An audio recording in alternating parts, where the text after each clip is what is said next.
Hello there, it's Awnie. Thank you for coming to see me. Are you ready for a story? Today we're going to read Me First. If you have a copy, go get it so you can read along with me.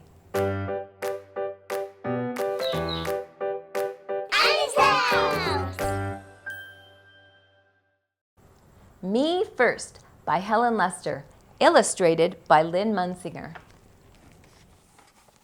Pinkerton was pink, plump, and pushy. He would do anything to be first, even if it meant bouncing off bellies, stepping on snouts, or tying tails.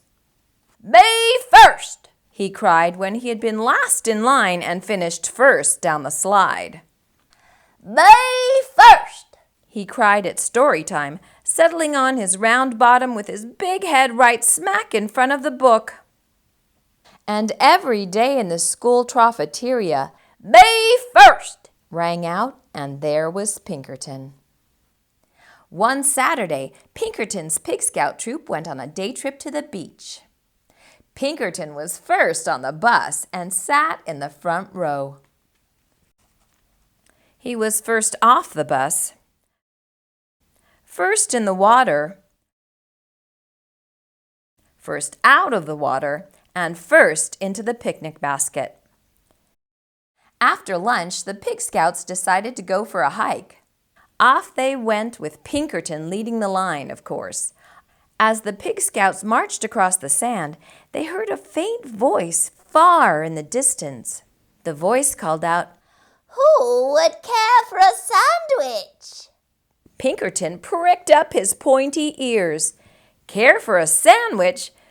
"Oh, yes, me first," he thought, and he began to trot ahead of the others. Soon he heard the voice again, closer and louder this time. "Who would care for a sandwich?" "Me first!" cried Pinkerton, kicking up sand and leaving the other Pig Scouts far behind. His imagination almost burst. Peanut butter, jelly, 2 tomatoes, 7 pickles, a slab of cheese, a blob of mayo, a big smear of mustard, all for "Me first!" "Who would care for a sandwich?" Now at a full gallop, Pinkerton shrieked, "Me first!" Over a sandy hill he flew, and kerplop! He landed face to face with a small creature with a bump on her nose and fur on her toes. "Am I glad to see you?" she cackled.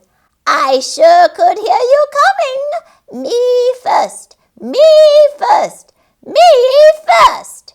I guess you really would care for a sandwich." "Oh, yes, indeed," replied Pinkerton. He jumped up and down so fast his teeth jiggled. "Good," cackled the small creature. Pinkerton waited. 1 second, 2 seconds, 3 seconds. "Well?" he asked. "Well, what?"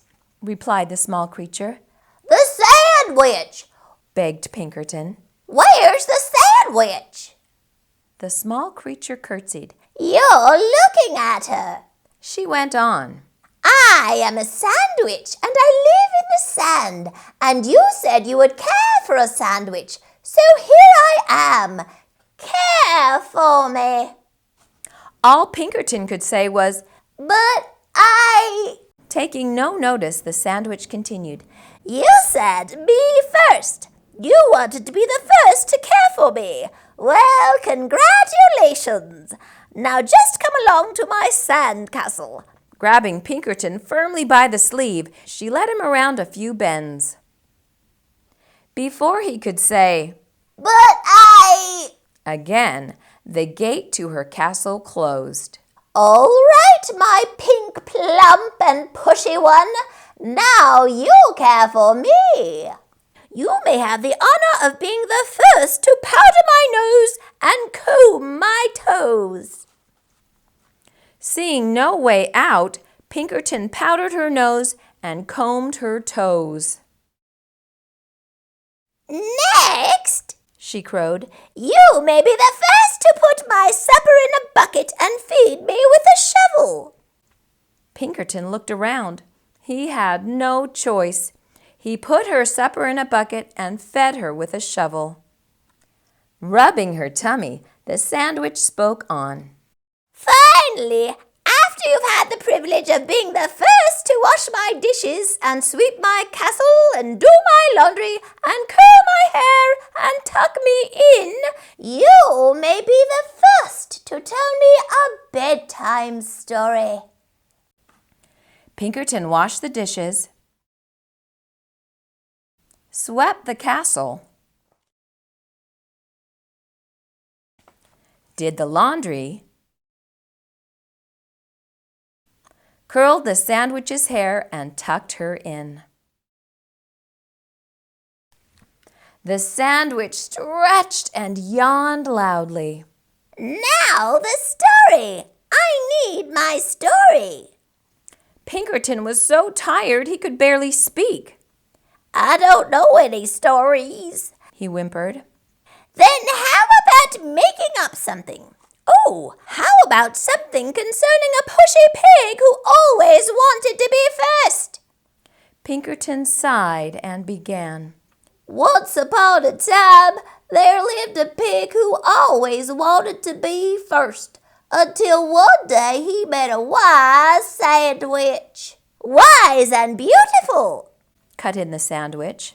A wise and beautiful sandwich who showed him that first was not always best. Aha! cackled the sandwich. She gave Pinkerton a slow, serious, and meaningful wink. Have you learned something? Oh, yes, yes, yes, said Pinkerton. I promise I have. In that case, thanks for the care. Goodbye and good luck. She opened the gate and Pinkerton sped off so fast he didn't even notice the delicious sandwich she held out to him. He was just in time to catch the bus. On he scooted, pink, plump, and glad to be last. What did Pinkerton learn from the sandwich?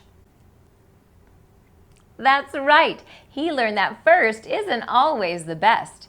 In fact, it's nice to let other people have a turn to be first sometimes, and there's nothing at all wrong with being last. I hope you enjoyed our story. See you next time.